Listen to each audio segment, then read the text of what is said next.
Audio Jungle.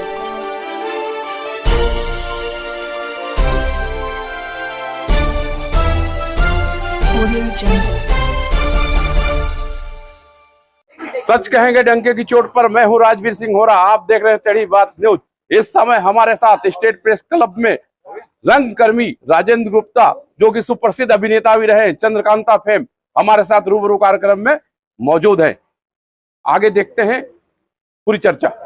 क्या हमारे बीच में अभिनय जगत की एक बड़ी हस्ती राजेंद्र गुप्ता जी मौजूद हैं।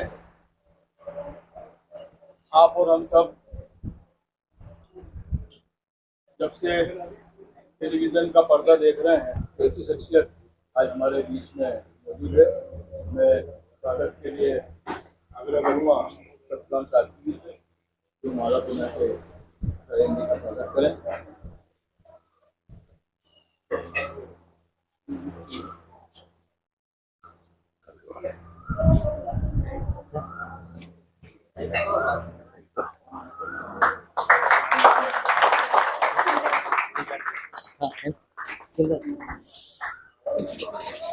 बहुत अच्छी खुशबू आ रही है, बहुत कमाल।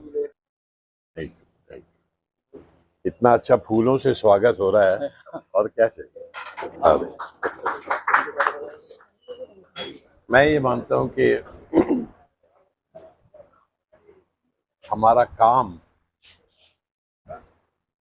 से ही हमारी सोच और हमारी बात, ये सब हमारे काम से ही झलकती है, और काम से ही झलकनी चाहिए। बातें बड़ा अच्छा होगा, मजा आएगा, सब लोग मिलजुल के हम लोग बात करते हैं। वो एक तरफा भाषण जो है, या तो नेताओं का काम होता है, या वो लोग जो नेता बनना चाहते हैं, अपने किसी भी फील्ड में हो, जो लीडर बनने में विश्वास रखते हैं, मुझे लगता है ये उनका काम होता है। उन्हें मजा भी आता है, मुझे नहीं आता ना। मेरे पास ऐसा कुछ है वक्तव्य देने को। मैं तो खुद सीख रहा हूँ अभी, एक्टिंग भी और जीवन भी, जीवन के अनुभवों से ही। प्लस जो कुछ मैं हूँ वो मेरा काम बोलता है, और वही बोलना चाहिए, ये मेरा सोच है। हम बोले, इससे अच्छा हमारा काम बोले, वो ज्यादा सही होगा। वरना बोलने को तो मतलब पता नहीं नेता लोग क्या क्या बोलते हैं और क्या क्या करते हैं, वो सब हम जानते हैं। तो बेहतर है कि बोलने की, जैसे आपने बात कही जी, तो क्या इस समय देश में बोलने जैसा, या खुलकर बोलने जैसा, या दिल के बोलने जैसा वातावरण है, या इसमें कुछ तब्दीली देखते हैं? वक्त के साथ साथ तब्दीली तो होती रहती है। वो तो मतलब रोक ही नहीं सकता ना। वक्त बदल रहा है, हालात बदल रहे हैं, सामाजिक जो इंसान है उसका अपना सोच, उसके अपने कथन, वो भी बदल रहा है। तो क्या कर सकते? मुझे लगता है सब कुछ व्यक्ति पर होता है। व्यक्ति अपने लिए क्या तय करता है, और वो किस तरह से बिहेव करता है, क्या उसका काम बोलता है, क्या उसकी सोच में और उसके व्यवहार में और उसके कथन में एक है वो, या उसमें फर्क है। वो सब कुछ मुझे लगता है अपने आप ही होता रहता है, पता चलता है। तकरीबन 50 साल से, आज से 50 साल पहले मैंने राष्ट्रीय नाट्य विद्यालय से पास किया था। कि दूरदर्शन के सीरियल्स जो है, आगे हो जाओ, वो ज्यादातर बहुत सीरियस काम होता था। सीरियस कहानियां, सीरियस लिटरेचर से लेकर मानवीय संबंधों की कहानियां, मानवीय त्रासदी की कहानियां ली जाती थी। और एक 22 मिनट के सीरियल के लिए कम से कम 3 से 4 दिन की शूटिंग होती थी। आज हर रोज एक एपिसोड की शूटिंग होती है। हर चीज को मार्केट ने उसके ऊपर छा गई है कि साहब कम से कम समय में कम से कम पैसा और समय और खर्च करके ज्यादा से ज्यादा कमा सके। अब एक दिन में एक एपिसोड बनता है, कहाँ 3 या 4 दिन में एक एपिसोड बनता था। वो भी 22 मिनट का था, ये भी 22 मिनट का है। तो हर चीज का असर किस पे आएगा? क्वालिटी पे आएगा। सबसे पहले क्वालिटी ऑफ राइटिंग, उसके बाद मेकिंग के ऊपर। हर जगह पैसा बचाना है, कमाना ज्यादा है, और उसको कंपनसेट करने की कोशिश करते हैं। आज पूरा बड़ा ग्लैमर, बड़े महंगे महंगे कपड़े पहना देंगे, बड़ी बड़ी बातें करेंगे, हजारों करोड़ की बातें। हजारों करोड़ को एक्चुअली मैं भी सुनकर के मैं एक्चुअली समझ नहीं पाता हूँ क्या होता है हजार करोड़। और आम आदमी को ऐसे परोसा जाता है जैसे यार रोजमर्रा के हमारे साथ जीवन में होता है, हाँ हाँ हजार करोड़ की बात यार हो जाएगा।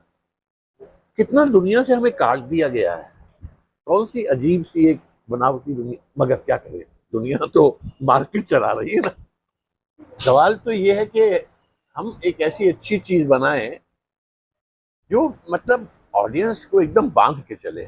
अब उसमें जितनी जरूरत टेक्निक की है वो भी हम इस्तेमाल करें। अभिनय तो है ही है, क्योंकि उसके बिना तो कुछ भी नहीं। जो टेलीविजन, फिल्म, ये जो माध्यम है नाटक से थोड़ा सा अलग है, और इसी मायने में अलग है क्योंकि इसमें अचानक मैं जो काम कर रहा हूँ, आपसे बात कर रहा हूँ, सब लोग टोटल मुझे देख रहे हैं, अचानक एक कैमरा मुझे यहाँ से पकड़ता है, एकदम क्लोज में आपके चला जाता है। वो एकदम हमें, मान लीजिए मैं आपसे बात कर रहा हूँ, आप मुझे मेरी आंख में देख रहे हैं, मैं आपको देख रहा हूँ, तो हमारा संबंध जुड़ गया वो। और फिर वो अचानक देखा 3 लोग बैठे हैं, ऐसे बात कर रहे हैं। वही है मैजिक जो जोड़ता है हमें एक दूसरे से, क्लोजअप का जो माध्यम है। तो इसलिए वो एक्टर की तो इंपॉर्टेंस हमेशा उतनी ही रहेगी। इसमें क्या फर्क पड़ता है? देखिए, जितना मैंने इसको समझा है, टेलीविजन है या ओटीटी है या सिनेमा है, एक ही तो बात है। वो सिर्फ हमारे एज ए दर्शक, हमारे देखने के लिए अलग माध्यम है। वो ओटीटी की जो चीजें हैं वो कभी कभी अपने टीवी पे ही देख सकते हैं, यहाँ पर ही फोन पे देख लेते हैं।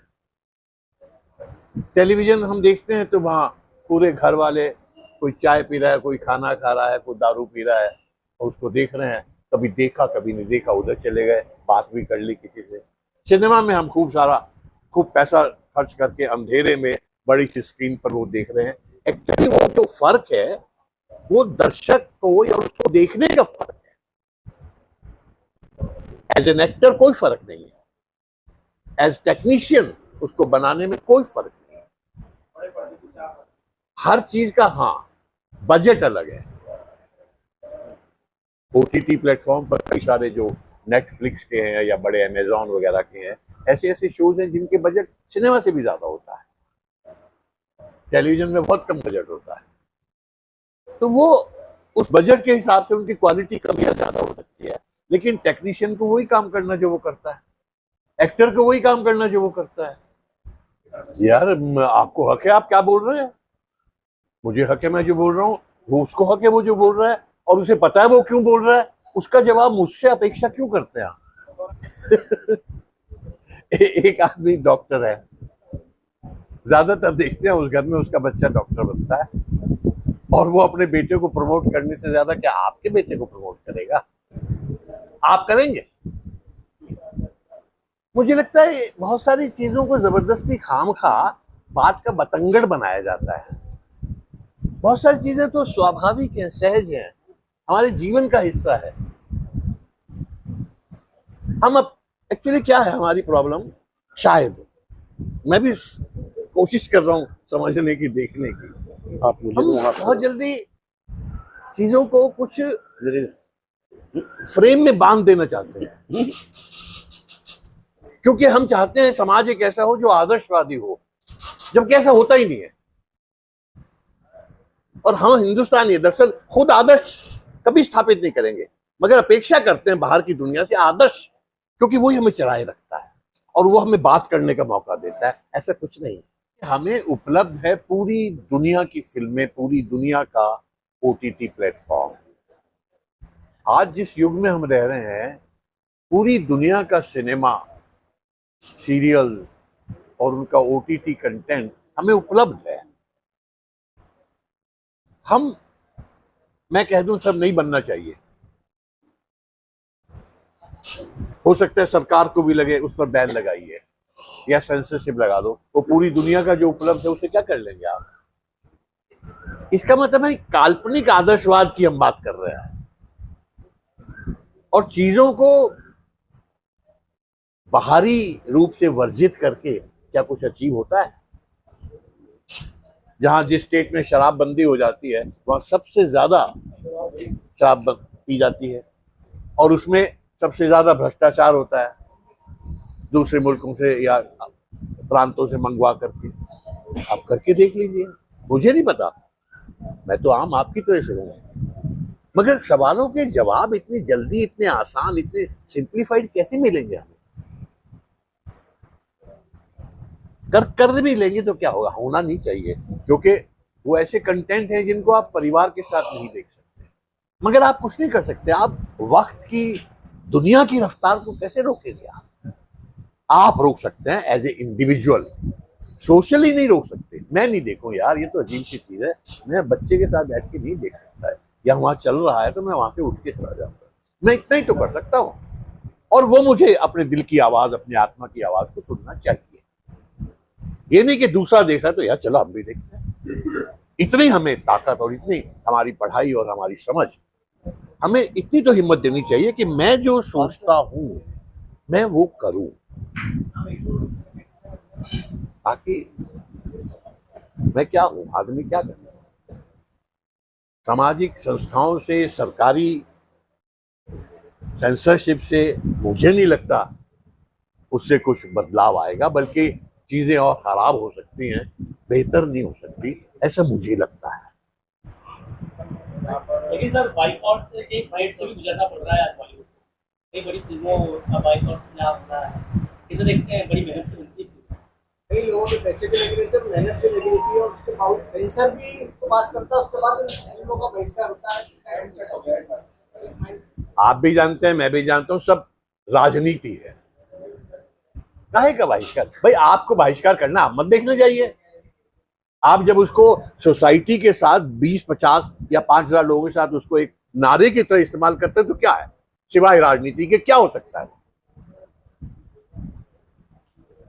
या तो आप बाकायदा एक समाज सेवी बनकर, एक संस्था बनाकर उसको बहिष्कार करें जेन्युइनली, और उसको फॉलो करें। नहीं भी हो रहा है तो भी आप अपने विचार और अपने उसको जो भी आपका है मूल्य, उसको लेके चले, और वो 5,000 लोग जो आपने जोड़े हैं उस तरह से जिए और वो आदर्श स्थापित करें।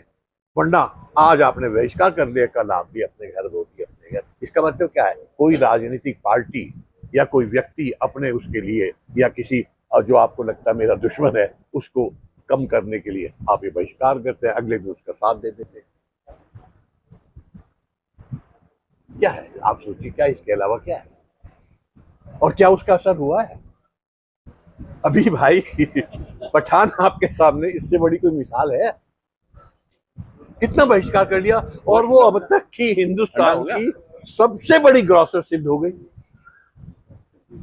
तो अपने आप में सब कुछ हास्यास्पद हो गया ना।